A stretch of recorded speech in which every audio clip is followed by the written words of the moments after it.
David Fowley, you and me, one-on-one. We're going to be talking about a movie. This is just like old times. You're not a panel. It's not a group discussion. It's just us getting the... Finally, I have you all to myself again.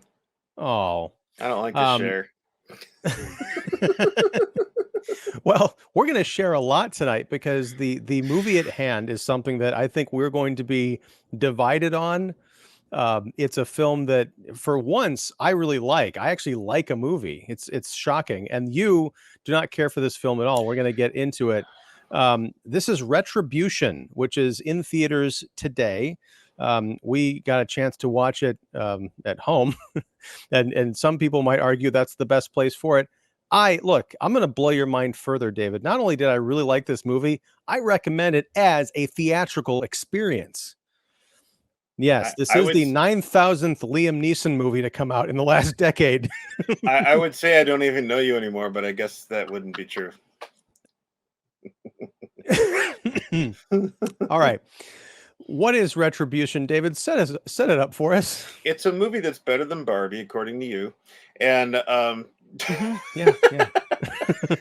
I'll tell you what it is here. Let's see. A dishonest banker pays the ultimate price for his wrongdoings when he is held hostage in his own speeding car by a bomb-making extortionist. Sound familiar? All right, hold on. Wait. A loving father and husband is extorted by an unknown guy, and he is about to lose his life, his money, and his family. Getting there. Hold on. One more time. Wait. Hold on. Wait. I'm holding on. Don't go anywhere. Right. Hanging on to the edge like Rutger Hauer. This is exciting. All right. Here we go. Okay. And now in Korean, an ordinary family navigates the unpredictable circumstances caused by a mysterious phone call that puts them in a horrific situation.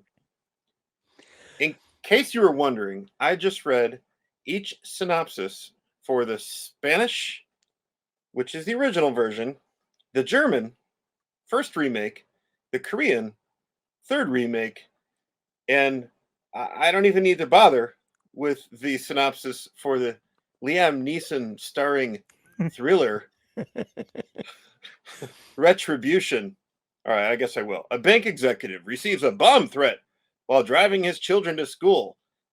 The one time he drives his children to school, apparently, that his car will explode if they stop and get out.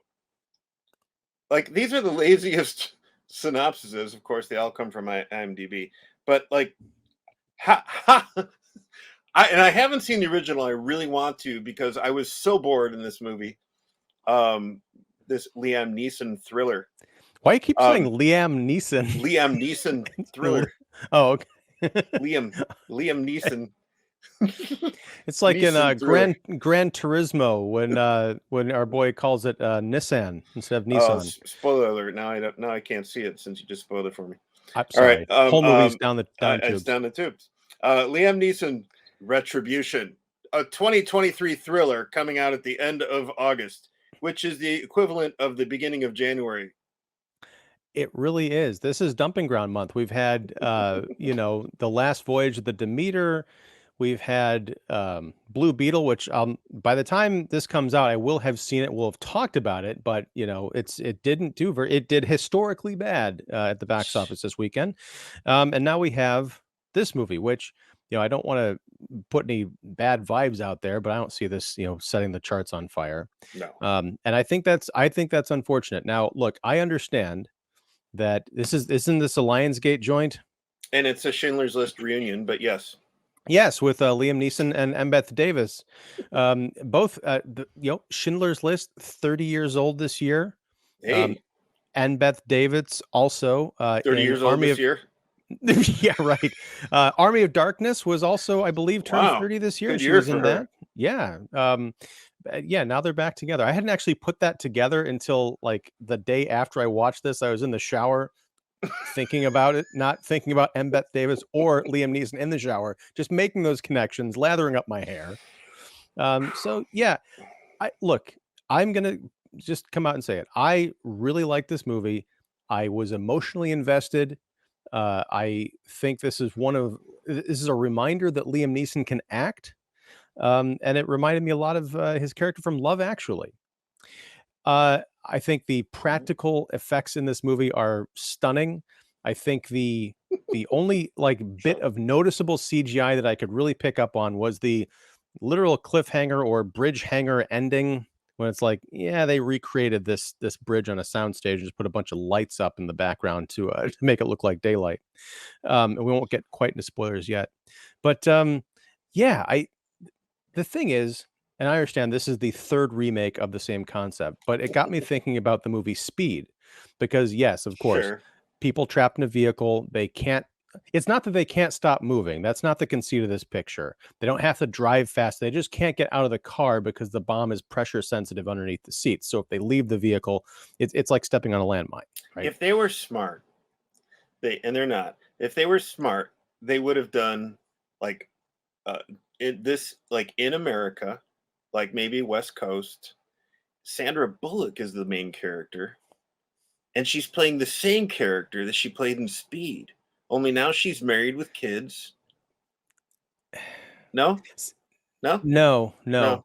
Yeah, Okay. you see, the thing is, I'm not a fan of remakes, and I'm not a fan No, of it's like not a remake. prequels. It's It a No, one-off it's a sequel. requel. It's a requel, right? You can get away with that when you're talking about like Rocky or something, or even Rambo. Not the last Rambo, the Rambo before when they actually ended it. But what I'm saying is, I don't necessarily because I know it's Speed is going to be 30 years old next year. I can feel my arteries hardening, but someone's going to try and make a remake of Speed at some point, and I don't want to see it. What I'd like to see is someone take the concept and update it for today because technology is very important in terms of what this movie is going on and how the people who are trapped in this car get around the certain things with regards to them being trapped in the vehicle.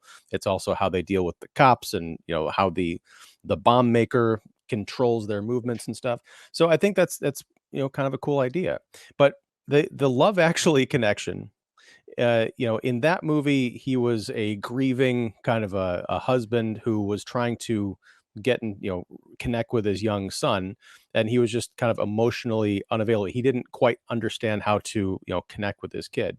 This movie, he's got two kids, and I think the young performers playing the daughter and the son, he's got like a high school age kid, and then the daughter's probably like 9 or something like that. There's kind of an age difference.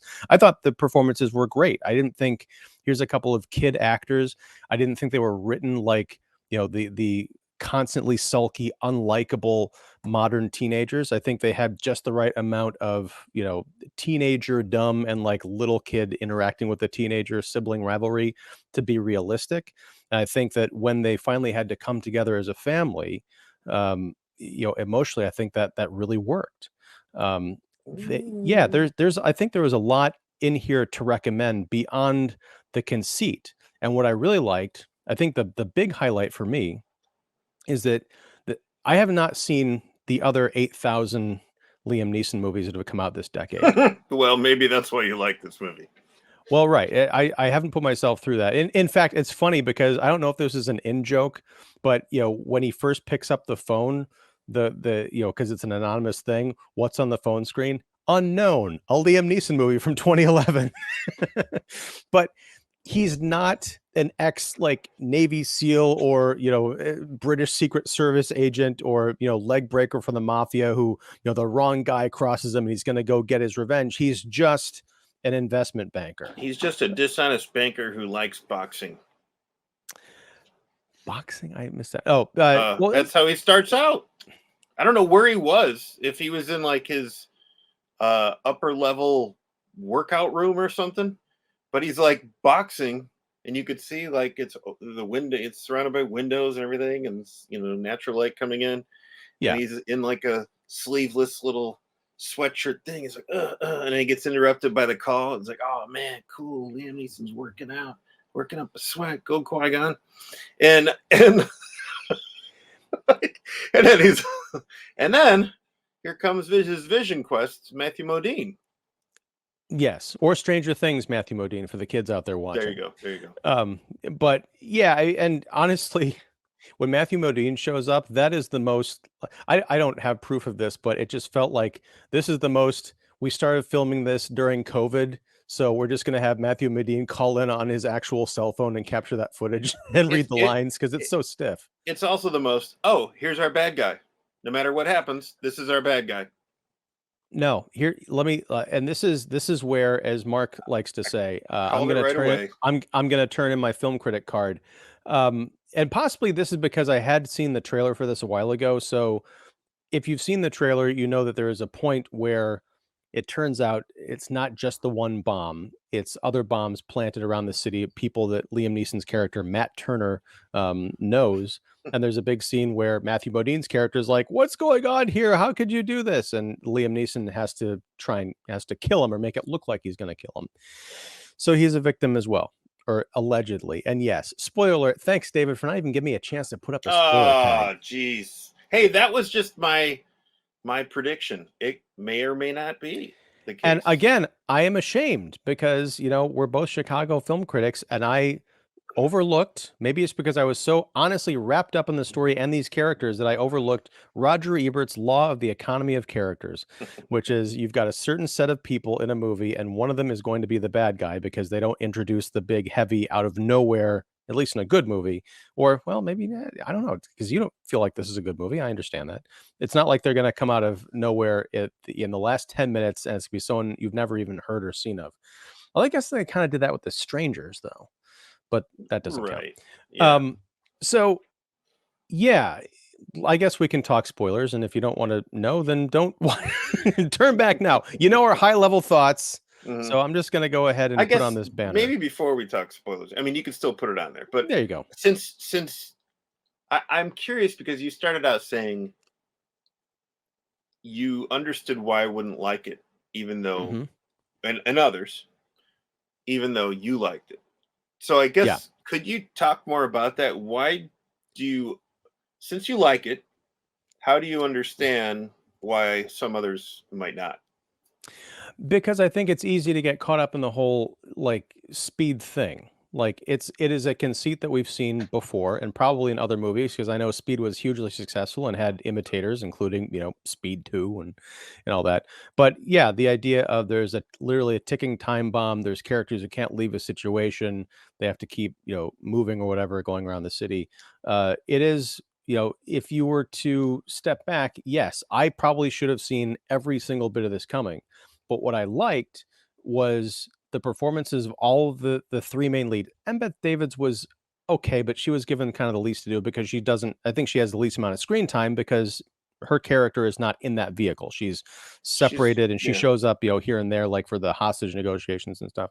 But I really liked what Liam Neeson was doing as far as playing a guy who is, he thinks he's on top of the world because he's making a lot of money for his clients, but his family life is falling apart. And he's very much aware of that. His wife doesn't like him. She's on the verge of divorce. Kids don't understand. But I could feel his dilemma of saying, look, we're living in a foreign country. I can't remember where this was. It wasn't Germany, I think. Was it Germany or something? Okay. And that's the other problem I had is there's no establishment of where this is at all anywhere. You really have to figure it out on your own. And look, okay, I don't need anything spelled out for me, but some type of establishment would be nice. I mean, they even do that in comic books. We need an establishing shot, right? Come on. Well, but I mean look, I can excuse that by saying if you're in Germany or Switzerland or wherever this is being filmed, you'd be like, oh, I know exactly where this is. It's not necessarily for everybody, right? I mean, not every movie that opens up in New York City says New York City or Brooklyn. Sure, I understand that, but I think the fact that this takes place in Germany, you could have easily had some lines where he's talking to some clients in German. And maybe his wife is talking to a school teacher or a school principal or whatever in German, just because even though they are not German, they have to speak the language in order to get by and to communicate with those around them. Maybe, but I mean, he does talk to that one guy that he has to kind of talk off the ledge of ditching his investments, and he had a thick, call it a European accent. Plus, all of the news reportage that we see, it's not even subtitled. Half of it is in what I'm just going to call it German. People out there are watching this who are like, no, it's this other place.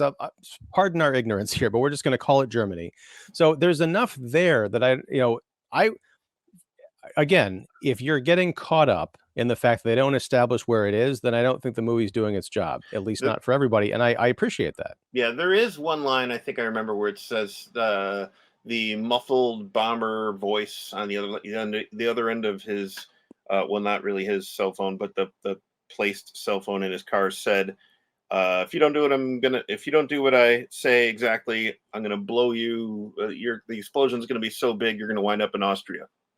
So I'm Okay. like, Yeah. okay, he's clearly not in Baltimore, you know. Right. So it's Or like, maybe he is. It's just yeah, that that's powerful. just a big explosion. Take But your no, I mean, like, passport. but right off the bat, now I'm gonna walk back something I said earlier Yeah. because there is a no, I think the explosion is probably a mixture of CGI and realistic just because or real because of the way the camera shoots it and the way it has to move. But this movie opens with a shot of a guy in a car and it kind of pulls back from the windshield and the car blows up and it keeps pulling back and you see that the wreckage is now being covered on a news program and we keep pulling further back and that's the TV in the gym I Right. think that Liam Yeah. Neeson is working out in.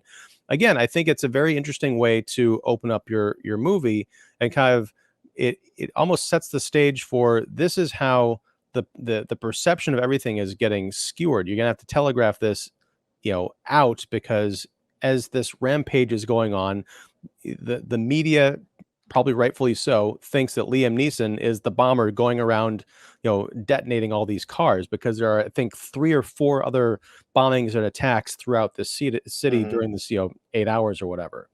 And I really like that. Like the explosions, they're not generic explosions of the car. I mean, you really feel it. There's a chunk of person that splatters across Liam Neeson's windshield during one of these encounters, and he has to, turn on the wipers and wipe it off. And it's like brown gunk. It's not like the generic action movie red, but it's because it's probably mixed with debris and brick Oil, and oil and whatever. all this Yeah. other stuff. I appreciate it was Nimrod Antal who directed this. I really appreciate that kind of attention to detail. That opening shot of the explosion, and then it telegraphs so many other explosions that are happening throughout the movie. I, like that pulled me out of the movie immediately because I'm like, all right, that is a horrible explosion because that looks. I've seen better explosions on video games. Now, granted, the explosions do get better as the movie progresses because of either uh, angle decisions with the cinematographers making better angle decisions at this point at the point in the movie where we get more explosions. The stakes are higher now because Liam Neeson is behind the wheel and his kids are in the back, so it's like they are closer to the explosions. And they And get hit by yep, this debris, which yep, riddles their car like yep, bullets. I mean, you're and that coming through. Yeah, and yeah. that's cool. I get that. I just I just feel some of the telegraphing is a bit too telegraphed. Like the cinematographer focuses on Liam Neeson buckling his seatbelt. Oh, will that seatbelt come to play later on? It must because they're focusing on it.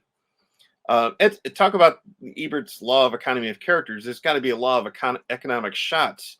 It's like, Well, but here's the thing: you just complain because they didn't establish it's Germany. Like there are certain things in film language. You're like, okay, this seat belt, he's buckling up because it's going to be important.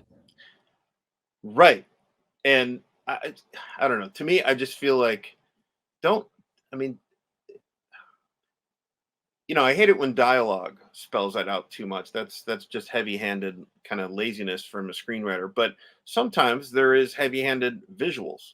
It's like, all That's right, fair. Yeah. we're gonna focus on this shot, this shot, this shot, and we're not sure why initially, but we know because we've seen many movies. Unless this is your first Liam Neeson thriller, um, then we know that it's gonna play out. Later on. Well, it's entirely possible. Walk me through the seatbelt thing because I'm can't remember exactly what moment you're talking about. What Yes. happens during this scene? So initially, like once he finally gets his kids in the car, and side note, I really wanted like when he's begging his surly teenage son to get in the car. He's like, please, I wanted his son to just like flip him off. That would have been great. But hey, anyways, so it's when he gets in the car, there's certain shots of um the opening, I guess you could call it, it's not a glove compartment, but the opening between the two seats next to him. There's a shot of that, and then there's a Hmm. shot of him putting on the seatbelt. So we know that, like, obviously, excuse me, obviously, cinematography, it's all deliberate, right? These shots Hmm. are all for a purpose, and so I just feel like there's almost one too many of those shots that, like, okay, it's drawing too much attention to itself, so we know that this is going to play out later on. And I think, like, sometimes that visual obviousness is a bit kind of too distracting.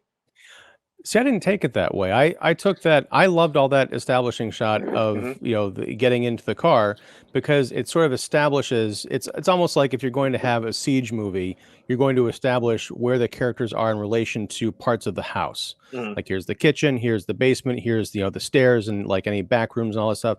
This is you're confined to like one space. So I liked that they established. Okay, here's because it's not just like any other car. It's one of those kind of futuristic, trucks where it's got the virtual dashboard and Yeah. everything. The armrest compartment is kind of cool because it's kind of this double compartment. So it's really showing off this car. Now people might say, well, it's a commercial for the Chrysler ZX82 or whatever it is. But I like that we get to see, it's kind of like in movies like that take place on airplanes. You're going to see the cockpit of the pilots like flipping switches and stuff, and everybody, the stewardesses strapping in and all that. There's convention to it that helps to establish what the ground rules are, and I There's think that yeah. the spatial rules, I guess you could say, and I I I really like that. I get that. I mean, there's also that giveaway scene where as soon as he puts his butt down in the seat, there's this uh meter that goes from, like, what is it, green, yellow to red, and we're like, okay, well, we know what that's something's been activated. Well, that's the opening titles of this movie is the construction of the bomb. You're doing fly-throughs of like because you see that meter kind of going up and down. It's being Hmm. tested as it being put together. So again, it's a visual cue to say, yes, it's been activated. I guess they could have done like a suspenseful thing where he like starts to sit down and it goes like blip blip, but then he like, oh, I forgot. I Yeah, left my yeah. If I left newspaper in the my, driveway, and he kind of like uh, half-asses it up that to would the have been top. Yeah. awesome. That would have been great. That would That's have the been great. scary. That's the scary movie version of Retribution. He never gets in the car. But no, I look. That's I understand the criticisms, but I think there's also something to be said for if you're going to have a movie that doesn't bring a whole lot of originality to the table plot wise, there's other things that you can do to make it worthwhile. Like if we can say that there are 25 versions of this movie, and literally, I guess there are And four there will versions be. of this movie. Apparently, there will be. We'll probably be getting one in the next 3 years. Right. But what I'm saying is if there's a genre that has been kind of overplayed and there's like 25 or 50 versions of it, and you can go back to the source, but you say, well, I've seen that movie 100 times. Is there anything else people have done with this? It's nice to be able to say, well, there are two or three other movies out of this 50 or 100 that did something with it kind of, fun and interesting. And I think this, could stand in that pantheon. It's not necessarily original, but I think again with the character stuff, like what you said, what he says please to his son, because it's that whole like dad's driving along, son is sulking and walking to school, and he wants him to get in the car because he's got to get the kids to school on time, and the son is not having it because he kind of got called out. He was going to ditch to go out with his girlfriend or whatever. When Liam Neeson like says please, that says a lot about their relationship because he's like barking at him, he's trying to order him and everything. The thing, he's never tried to deal with his son on a human level. It's all about the yelling and the sulking, and they're kind of reciprocating each other's bile. Because dad, and this is a point that I hadn't quite finished earlier.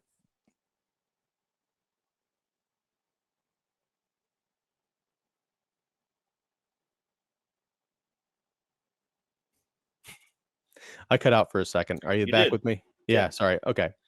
On the This is the wobbly internet. On the am I moving or am I still You're good. frozen? Keep Okay, going. cool. Thank you. On the phone call with this other call it German businessman, he starts talking to the guy about the problems that he's having, but projecting them onto this business associate in a very clever way, saying, look, you came from nothing, you've scraped and clawed your way up to the top, and you've got a family to support, and it's not easy. You're, drowning in your work or whatever, but you're still doing the best you can to provide, to make sure that your family has the comforts and the resources that they deserve.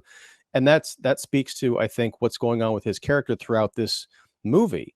He's a disconnected dad, but it's that double-edged sword of like he wants to provide everything for them, but he's not providing the thing that they need most, which is him. And I think the closing shot of this movie, which since we're in spoiler territory, Liam Neeson survives, Matthew Modine doesn't. But the very last shot of this film is Liam Neeson standing at the bottom of this canal after having crawled out from surviving this fall. And he flashes on, for the first time I think we see in this movie at all, we see his family smiling, his son, his daughter, his wife. For the first time, he's remembering back to what he really loved about these people. And he's not like smiling wistfully. He's kind of angry and sad. It's this determination that we feel like if this had gone for 5 minutes longer, he would have had the tearful hugging reunion. But to me, I think this shows that there's gonna be a lot of work to get back to having that happy family. And he's upset with himself that he let everything go so far. Retribution 2? No, this does not need a sequel. It does not need another remake. I mean, I'm glad you said angry and sad because that's how I felt at the end of this movie. I felt like those scenes were so like we need a scene here. Oh, how about he flashes back to what's really important in his life, because all these explosions really knocked that into him, and it really brought him back to what's really important in life.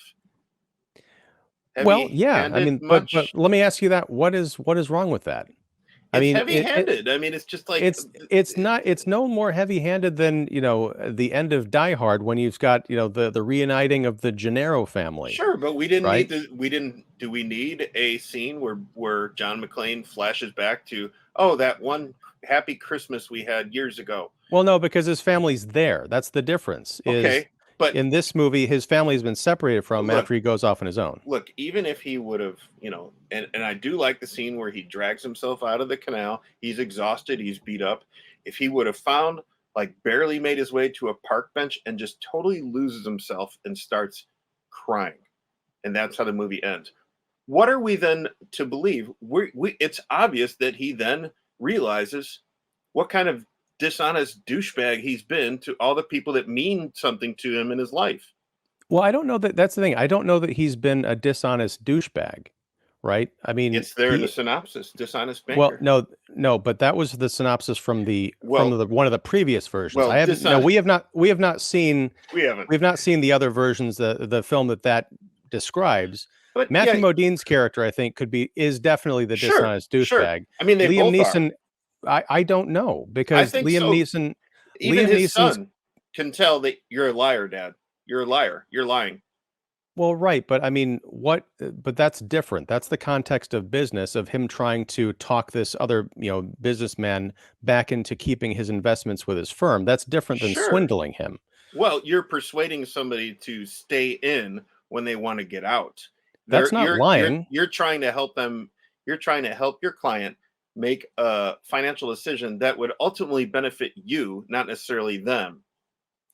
But it is unclear that he doesn't come out, and there is nothing on that call or any of the supporting material to indicate that he's making a decision that is going to deliberately screw his client. Sure, there's nothing wrong with convincing someone to make a different financial decision than the one that they would have made. But he's making that call. He is having that conversation with that client who's upset, not Matthew Modine. Okay. Yes, Matthew Modine is essentially Liam Neeson's boss in this movie, but in the beginning of that, as he interrupts his boxing exercise in the morning, Matthew Modine's like, "Hey man, I need you to call this client. Please do what you do best." Blah blah blah blah blah. We get the idea that he is really good at talking people back from jumping off the ledge. He is good at helping his clients maintain a relationship with them, even though in their current situation they may be losing money at the time, but he's like, you got to hold steady, all this stuff. And look, this client is clearly dissatisfied with what is happening. Right, but there's nothing inherently dishonest in what you're describing. That's called being a salesman. Sure, Matthew but Modine's character could have understood that Liam Neeson's character in this hierarchy is the guy that they bring in to because he's a good talker with the clients. I saw Matthew Modine's character in this movie. He cannot talk to clients. He can barely talk to the person who's allegedly his best friend without flying off the handle. So yeah, yeah, there's again this movie, and I think it goes a long way because Neeson or Matt Turner at no point comes clean and he does say, I should have recognized that there was something going on with the Dubai account, but at no point does he come clean, quote unquote, come clean and say, look, I knew what I was doing was wrong. I thought, no one would miss the money or whatever. And me and we were going to, it's all for your college fund. No, he genuinely seems, now maybe he was written to be a bit too naive, but he does genuinely seem to be, kind of bamboozled by his best friend who was using his talents to set sure. up this giant slush fund in Dubai. And I mean, we first see him as an unattentive family member. I'm not even going to say unattentive dad because he's clearly unattentive to his wife, and that just seems like a routine morning. Yeah. She's like, oh, I'm gonna take the kids and move them to the moon. Huh? What? And he's on his phone. I'm like, that has been done so many times before since the '80s. It's like, come on. Well, Uh, right, but again, there that is definitely a character archetype, and that is the sure. beginning of his journey. That is a very real and relatable thing. So it would, because he's not to me, because he's not paying attention to his family. Obviously, he's not going to be paying attention to where his clients are at. All he cares about is maintaining the client, keeping them there, and basically helping them fake it till they make it. Right. So, I don't know. I Again, just I'm still trying to find out the dishonest douchebag part of this because this is just a businessman. I mean, he is attentive to his clients to the exclusion of his family, okay. and yes, that is wrong. However, to the point that he makes later on, and is sort of implied throughout this film, his family is doing very well for themselves. The kids will Sure. want for nothing, and in his mind, that is what he is supposed to do. In order to do that, he's got to do this job all the time. You get the feeling he's constantly on call, and that's a problem. Now, at the end of the film, I, would think that he is going to go back and be with his family and say, "Look, we've got enough money, or maybe I'll just go work in like regional sales out in Nebraska or wherever I'm the gonna hell go. we came from." I'm gonna go teach boxing. There you go. He'll teach boxing, and that will be retribution too. But no, yeah, we're kind of going round and round here. But the thing is, there's so much to talk about and I think unpack in this movie, which I think is another indication that is on some degree worthwhile. The people who wrote this, the Albert. Now, here's the thing. According to IMDb, this is Alberto Marini and Christopher Salmanpour, and I didn't look them up, so I have no idea if one or both of them was the writer of the original or any of the remakes. Hmm. But what I could say, this does not feel. I know we've like kind of bashed Lionsgate movies and stuff in the past, but this does not feel like a movie made by people who don't care. Everything from the characterizations to the acting to the fact that they didn't just CGI all these explosions, especially because I imagine this was probably done in the last couple of years. I can't imagine it was an easy shoot. I think there's a lot more here than the trailer would, have you believe. Now, you watched the original trailer. What was the original movie called? This was it Uh, this hold on. El Des El Descanacito. does that stand for retribution? I don't I hope know. so. That would make sense. The German one is Stieg Night Os. And don't even get me started on what the Korean one was. Go for it. No. Yeah, well, no, Um, actually, that was like just hard hit. That's the American translation of it. Hard hit South that Korean sounds movie. like a Van Damme joint. And the But you Germany one is Don't Get Out, which is like you think that's the sequel of get Jordan out. Peele's movie. Um, but Um, actually, yeah, Spain. I get that is the translation for retribution. But yeah, I mean, and I was you said the trailer for that you'd watched it and you said that was better than anything that was in this movie. So now yeah, I got to go watch that trailer. I'll put it like down in the like description. I don't know. I felt like even though I didn't know who the actor was who was playing, the Spanish version of the protagonist, I felt like he was like going there a lot more intensely than Neeson was. So I mean that would I would be a lot more invested in something like that. Like to me, I really feel like this is miscast because Neeson brings a certain amount of, oh, this is going to be another Liam Neeson thriller. And yes, that's why I'm emphasizing that again, because there's a certain audiences have a certain expectation, unfortunately, of all these interchangeable. He's like in Steven Seagal mode, like Seagal was in the '90s. It's like every plot seems to be interchangeable. Every character seems to be like perfect set of skills. A certain set of skills, rather.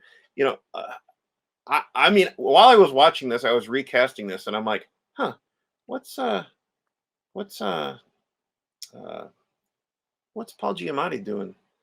What's yeah, I don't know. I'm just trying to. I saw Paul Giamatti as the Rhino, and he doesn't need to do any more action movies. But No, this isn't an action movie. it's totally an action movie. What do you mean? This It's a is thriller, sure, yeah, and there's plenty of action in it, right? right? But it's not like Liam Neeson's playing an action hero in this movie. Okay, well, yes, and this is what I want to go back to. You were talking about, and I kind of mentioned this before. You're talking about this is the I think could be mistaken for a type Another, of yeah, Liam Neeson movie that we've seen. I do not think that's the case because again, he's just a banker, right? sure, it He could be does fly mistaken off for and it, but it's not. right, he does mistaken. Um, but no, even at the point where he's like, I'm gonna find you, I'm gonna kill you. That wasn't like the bit in Taken where he's like, if you hurt my daughter, I'm gonna kill you. This was like You, after his family had been, I think it was after his daughter had been, injured in the leg, and yeah, they finally got her out. He was like, look, fucker, I'm coming after you.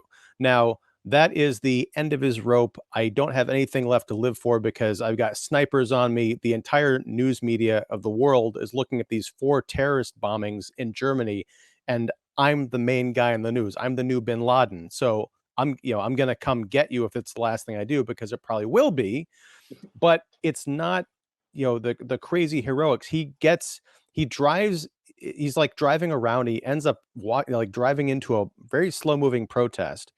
At this point, this is where, if I have a criticism of the film, it is, Basil Exposition hops into his back seat, mm-hmm, dressed as Frank the Bunny from Donnie right. Darko. Oh, you're gonna come get me? No, I'll come to you. Right. Well, that's the hubris of this guy. I mean, he did fake his own death, I think, rather brilliantly.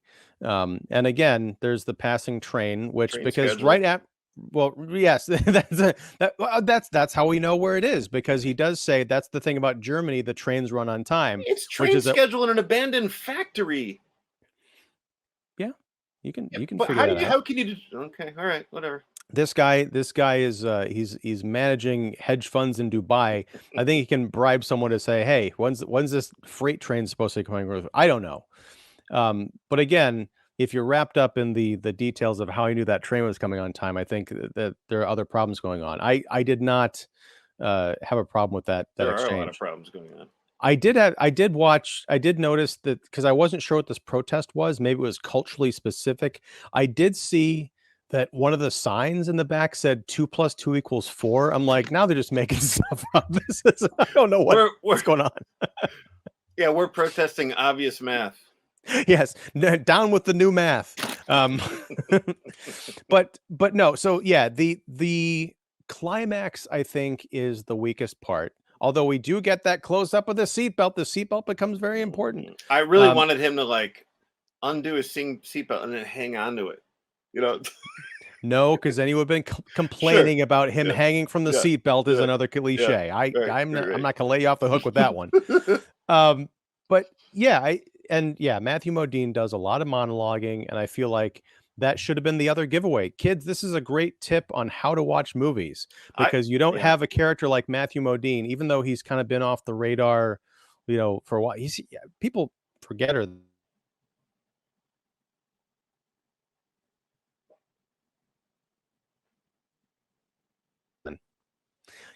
Am I back now? You're back Okay. now. You don't have a guy like that showing up for 5 minutes of total screen time, and then he Right. just gets blown up, and that's it. It is. He's gonna be the bad guy. As I was getting bored with this movie, I also like, oh, these two are both in Christopher Nolan movies too. They're from Batman Begins and Batman. Yeah.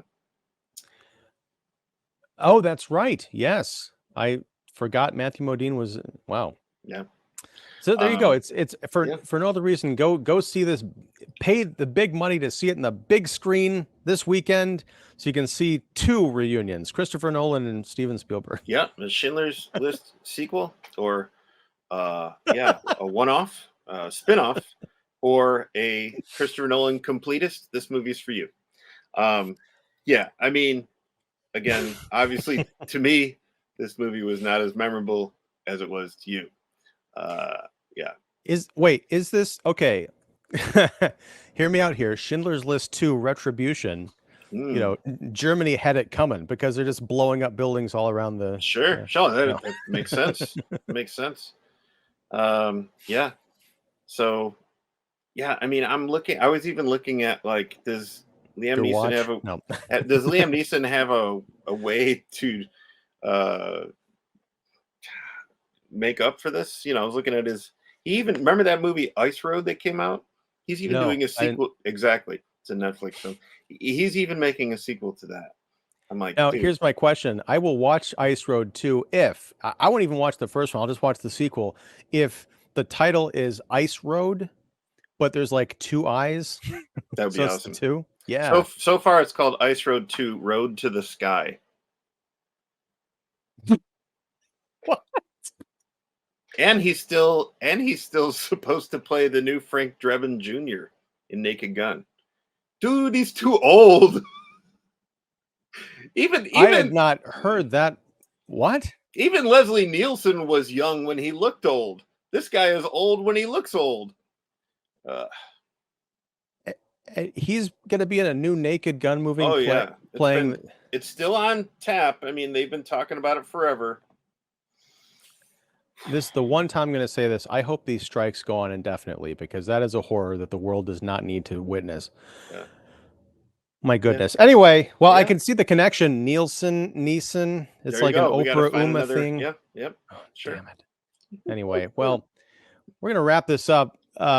So yeah, 5 stars from both David Fowley and Ian Simmons. No, 5 negative stars, 5 positive stars to you. It counts. It balances each other out, so it's 0. Flip the car upside down. I'm still in the car, and you're falling into the water. Falling head over heels, by the way. No, but even though we don't see eye to eye on this one, I have enjoyed this talk immensely. And we will be talking about another 2023 release next week. I'm not going to tell anybody what that is. It's going to be a surprise. You have to come back next week and see what that is. But I'm excited about that one because it's actually going to be 2, one movie and then one documentary related to that movie that I didn't even know exist, featuring someone who recently passed away. So if you can figure that out, leave it in the comments and I'll give you a no prize. Technically featuring 2 people who recently passed away. But yeah, go. I'm gonna have to wait till after we get off so you can tell me who that is because I'm at a loss. But anyhow, thank you, David Fowley, of keeping it real. Hey, you got another After Hours Film Society event coming up this coming Monday. Do you have details on that? Well, the only detail I'll give you is if you haven't seen my favorite movie of the year so far, Past Lives, and you happen to be in the Chicago area, get yourself over to Downers Grove to the Tivoli Theater, the best theater in the suburbs, or I would say in the Chicago area, and check out Past Lives. It's a great movie. And you're going to be there hosting the discussion afterwards. That's right. That's Monday at what, 7? 28th at 7:30. 7:30. Okay. Well, yeah, there'll be more information on that below, link to After Hours Film Society and all that good stuff. So yeah, go out, support David. And yeah, so thanks again for hanging out. Also, basically, don't forget to check out David's stuff at Keeping It Real. All that information will be down below. And we will talk again soon, sir. Thank you much. Take care. And all you out there, like and subscribe to this channel too. And please do. Till next time. Yes, please. Please. Please. Whatever that is, thanks a bunch and take care. All righty.